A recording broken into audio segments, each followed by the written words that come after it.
તો રેલગાડીમાં આપણે બધા ભેગા મળી ભજન ગાઈશું.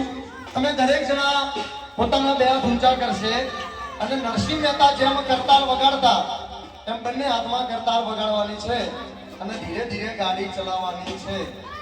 શરૂ કરીએ તો આપણું ભજન. બધા બે હાથ ઊંચા કરશે.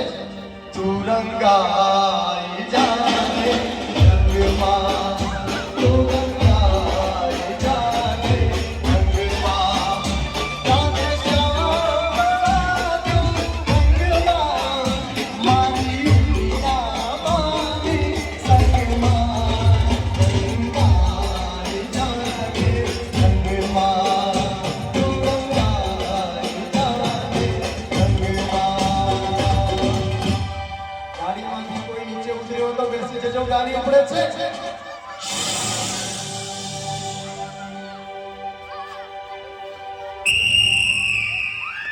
મુંબઈથી ગાડી હેડી